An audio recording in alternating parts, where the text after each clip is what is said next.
Welcome back. As in the last class, we discussed about the functional perspective. So I have decided and I thought that first we will discuss all three type of the perspective.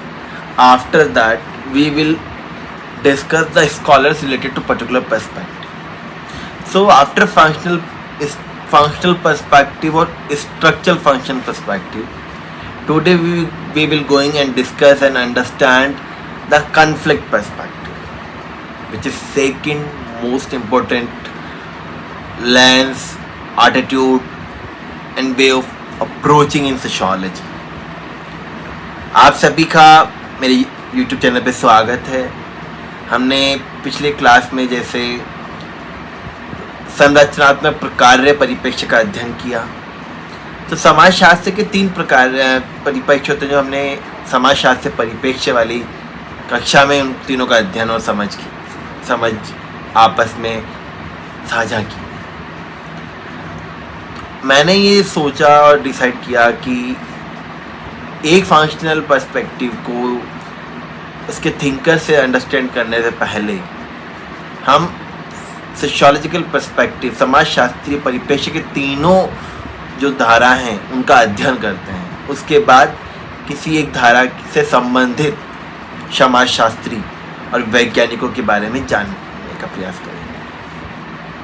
तो इसी क्रम में आज का विषय हमारा है संघर्षात्मक परिप्रेक्ष्य, संघर्षवादी परिप्रेक्ष्य.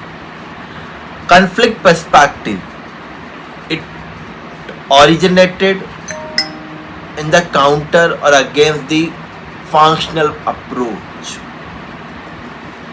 with the writings of Karl Marx. संघर्षवादी परिप्रेक्ष्य का उद्भव प्रक्रियात्मक परिप्रेक्ष्य के विपरीत में तथा कार्ल मार्क्स की रचनाओं के साथ होता है. जब वो 19वीं शताब्दी में कम्युनिस्ट मैनिफेस्टो लिख रहे हैं, उस समय इस विचारधारा के बीज बोए जा रहे हैं, इस परिप्रेक्ष्य के बीज बोए जा रहे हैं. At the time of the 19th century, when Karl Marx was writing about Communist Manifesto and class struggle, history of human society is a history of class struggle that lead to the base and shape of the conflict perspective. Conflict perspective, as per the writings of the Karl Marx, focus on one thing in a major, that there is always two classes which has been determined on the basis of their relation with the production unit. Karl Marx के कार्यों के आधार पर, लेखों के आधार पर संघर्षवादी परिप्रेक्ष्य का उद्भव होता है. कार्ल मार्क्स अपने कार्य में बताते हैं, अपनी संरचनाओं में बताते हैं कि समाज में दो प्रकार के समूह हमेशा अस्तित्व में रहते हैं. इन दोनों समूहों का अस्तित्व समाज में, उनका उद्भव समाज में उपस्थित शक्ति, सत्ता तथा उत्पादन के माध्यम से संबंधित संबंधों के आधार पे होता है. Karl Marx said that the relation you have maintaining with the production system that will decide कि which part of the society or which part of the class you are going to be represent or become a part. Conflict perspective is always focused that those two classes having struggle and fighting with each other to maintain, to keep control over that production system.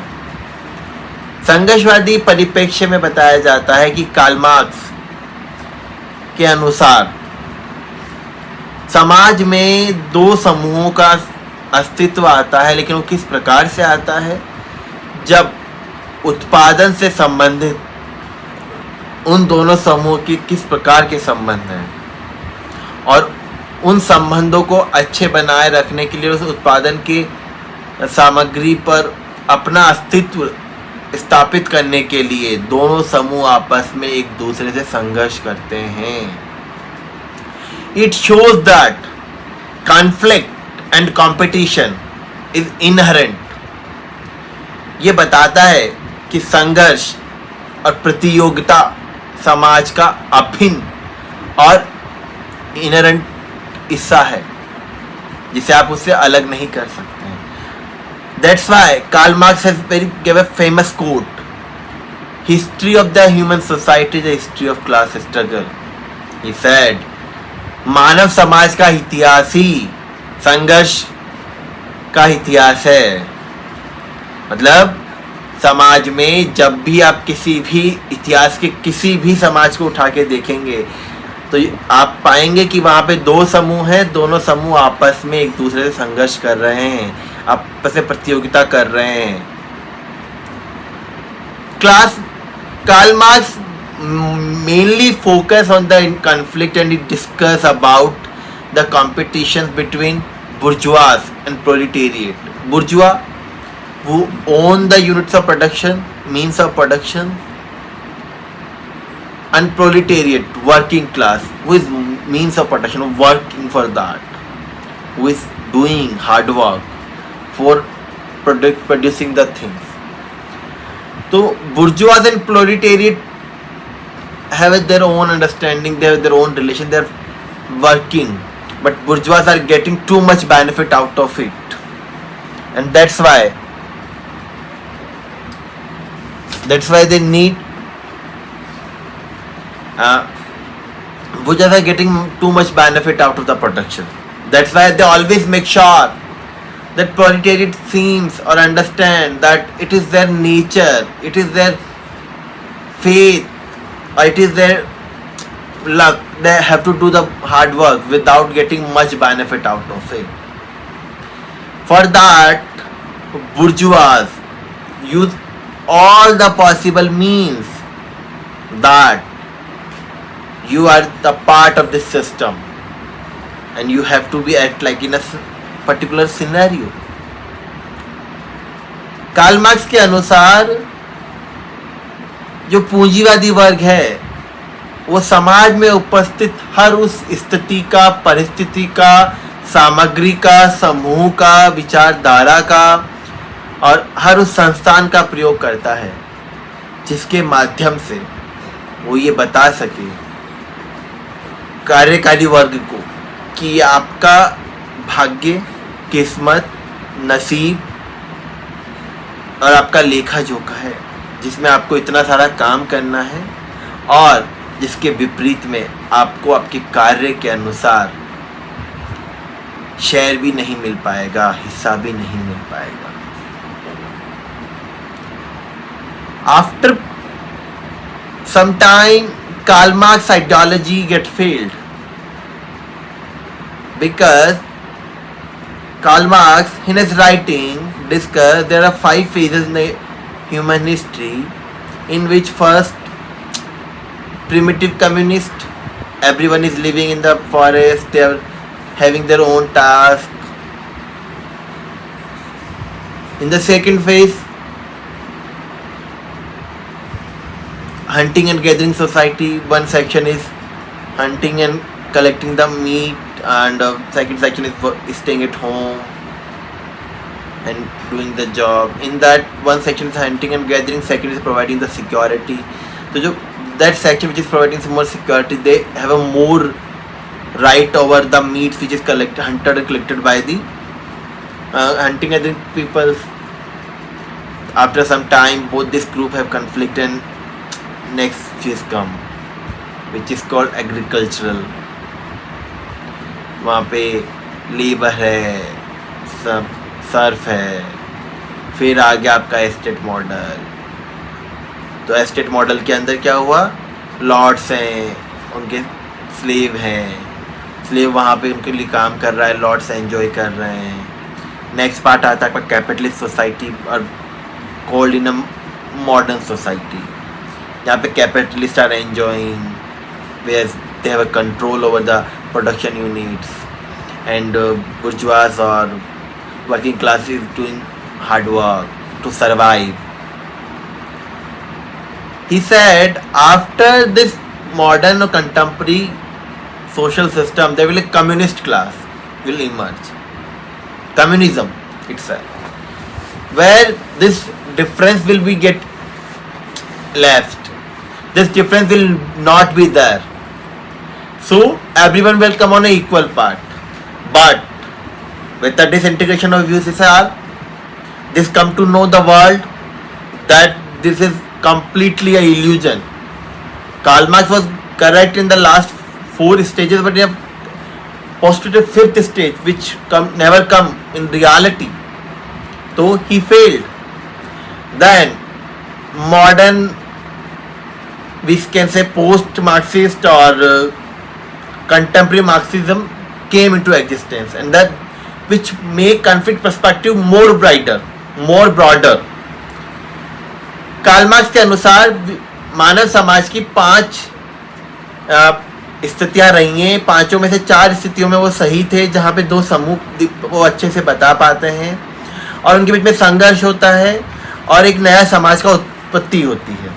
लेकिन जिस 5वें समाज की और 5वें समाज की स्थिति की उन्होंने परिकल्पना करी, वो वास्तविकता में कभी संभव हो ही नहीं पाई।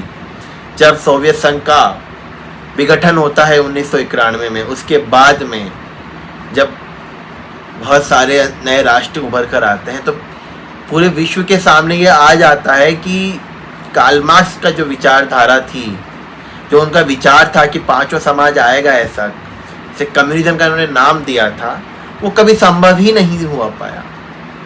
तो उसके बाद में उत्तर मार्क्सवादी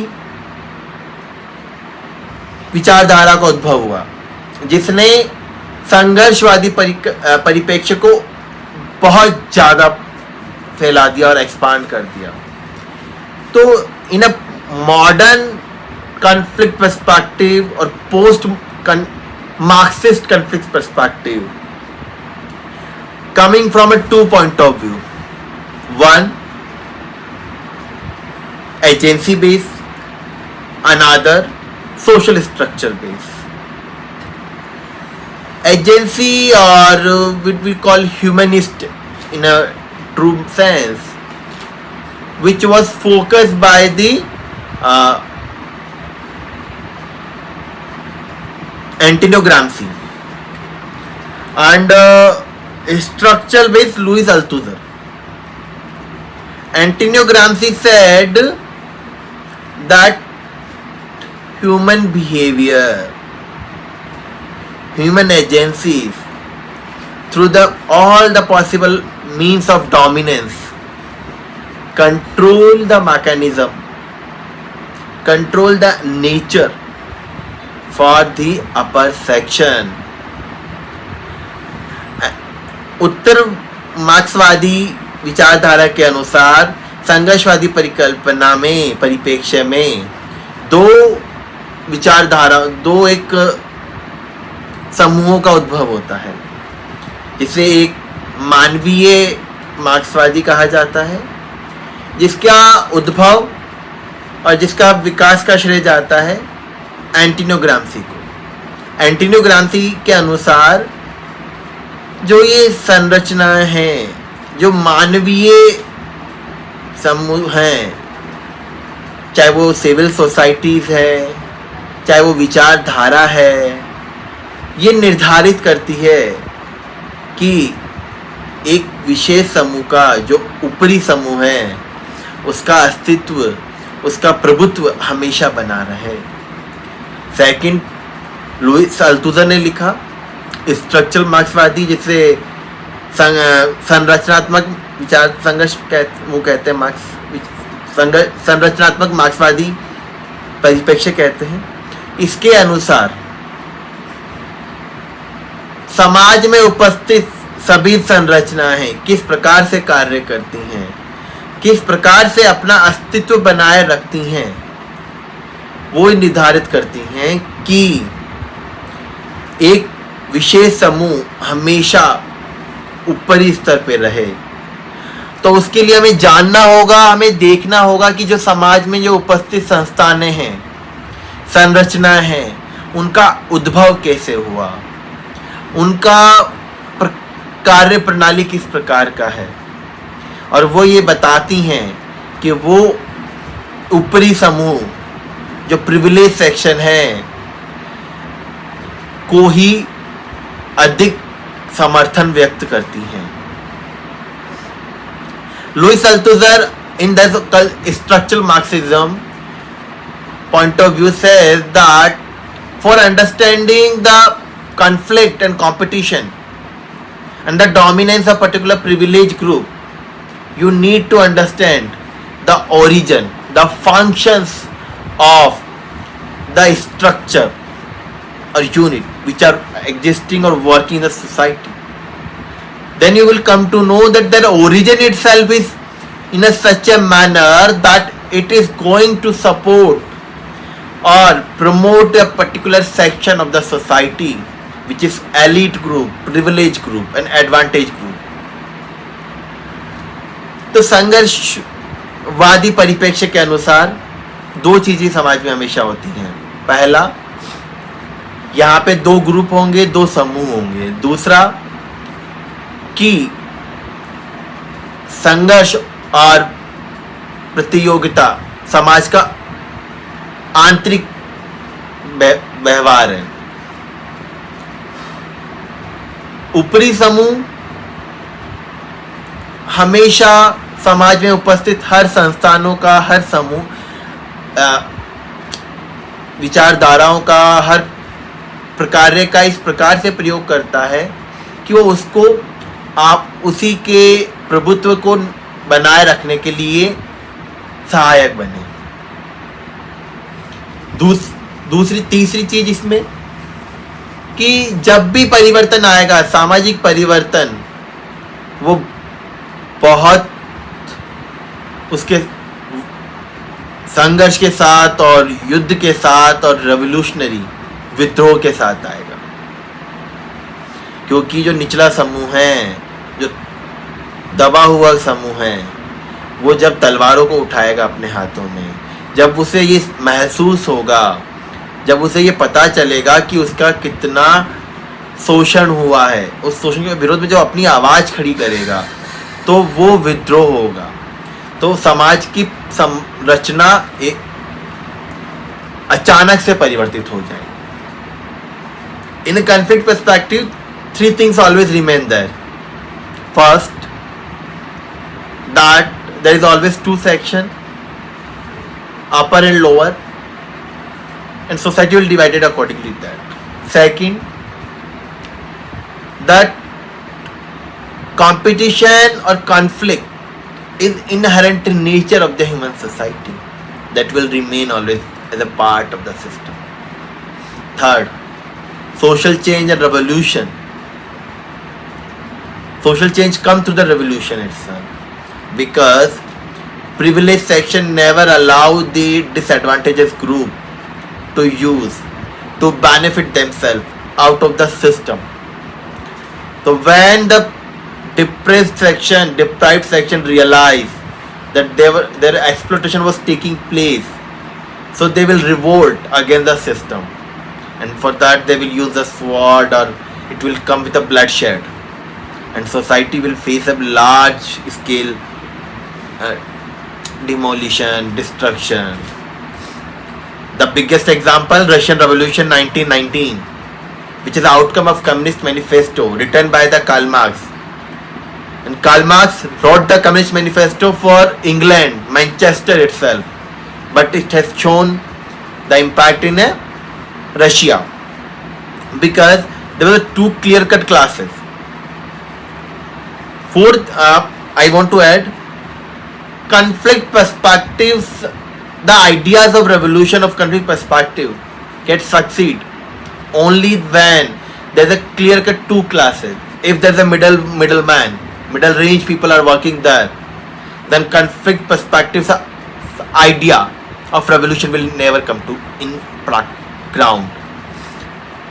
संघर्षवादी परिप्रेक्ष्य का विद्रोह का जो विचार है वो तभी संभव है, वो विद्रोह तभी हो पाता है जब समाज में दो समूह आपको बहुत विपरीत दिशा में देखने को मिलते हैं। अगर उनके बीच में किसी भी प्रकार का कोई मध्यम वर्ग में कोई समूह है, मध्यम वर्ग है जो उनके बीच में एक ब्रिज का पुलिया का काम कर रहा है, तो ये कभी संभव नहीं होगा, कभी विद्रोह नहीं होगा। इसका सबसे बड़ा उदाहरण कार्ल मार्क्स की खुद की संरचना कम्युनिस्ट मैनिफेस्टो, जो उन्होंने इंग्लैंड मैनचेस्टर के लिए लिखी, लेकिन मैनचेस्टर के अंदर बहुत सारे मध्यम वर्गीय समूह भी कार्य कर रहे थे, इसलिए वहाँ उसका परिणाम देखने को नहीं मिलता। लेकिन रशिया 1919 में जब वहाँ पे विद्रोह हो रहा है, तो वहाँ पे दो क्लास बहुत अलग से दिखाई दे रही हैं, जिसकी वजह से संघर्ष आराम से अपना अस्तित्व ले पाता है।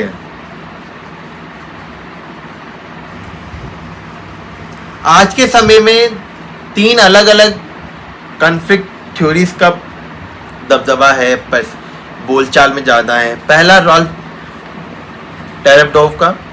डेरेवडोव के अनुसार उनकी थ्योरी है प्लूस्टिक कॉन्फ्लिक्ट थ्योरी। वो कहते हैं कि आज के समय में कॉन्फ्लिक्ट कार्ल मार्क्स वाला नहीं रहा है कि दो समूह लड़ रहे हैं, आपस में एक चीज़ को छीन रहे हैं कि नहीं ये सत्ता मुझे दे दे या तेरे पास है। बहुत सारे समूह और आपस में हर समूह झगड़ रहे हैं। Pluralistic society example we can say in a contemporary world we have a example of BRICS group, UN group, European Union, African Union, and SAARC, Asians, and all the groups and all the coffin club, every single group promote ki no, we are the good and we were working for better and we have to be compete with another group for their own benefits. Second, local example, political parties. In India we have a multi-party system and all political parties fight and claim that no, we have a more chance and we will deserve more to come into power. That's a pluralistic conflict theory. There are multiple political groups and every group is fighting and claiming that they are more deserving than other groups. Second, C. Wright Mills, which is known as the father of modern conflict theory. He wrote about power elite theory. He said in a society there is a one section which always remain the part of the elite group. कुछ भी हो जाए, that elite group will always remain a power. And that elite group control the society and they divided in the scattered in such a scenario that lower section seems yes that particular person is representing us, that particular group is representing us. Example, in our parliament we have MPs, 500 plus MPs, we have 545. People are claiming, oh, Rahul Gandhi out of the power, Modi ji is currently in the power, and Rahul Gandhi is going to work for us and that person will go work for that. But they all are the part of the power system because they're the elite group. Then it doesn't make any difference that Rahul Gandhi is in power or not in power, but his life will be remain in a powerful group. He have some sort of management. Not only here, all the MPs. It is just an example. Don't take it as advice. Second, after a point of time, people who are a part of the system become an elite group or on the upper scale. It does not affect on their personal life and personal attitude if they are remain the power structure or out of the power government regime. But they always enjoy the power. But in lower section seems no, that person is out of the power, so he will heard our voice and he will work for us. Third is a Michel Mann. Michel Mann said that there is a different level of the conflict, and there he talked about the conflict at three stages: local, national and global. Local पे सड़क के किनारे fight होती है ना पानी की बाल्टी को लेकर, वो उसके बाल नोच रही है, वो आदमी अरे तूने मेरे घर के बाहर गाड़ी कैसे पार्क कर दी, लात मार दी, ये पार्किंग एरिया मेरा है, that is local. National, when political parties are fighting for form their regime, Congress, BJP, BSP, TSP and all are the fighting. Global, when a group of the nations become a part, NATO, SATO, SAARC, ASEAN, African Union, these are the group. Common security and comprehensive securities के जो group sections हैं वो fight करते हैं for their own protection and declare that attack on one is attack on all. NATO security का point of view, that is a global conflict. And it says that there are 4 sources: economic, political, military, ideological. These 4 things will mention that how you are going to use that power. Okay. According to Michel Mann. Thank you. Now lectures come to an end, and I hope you like the today's lecture. And the most important part of this lecture comes. Don't forget to like, share and subscribe and hitting the bell icon button so you will not miss our next lectures. Thank you everyone. I am hoping if you have any question you can ask in the comment box. Thank you everyone.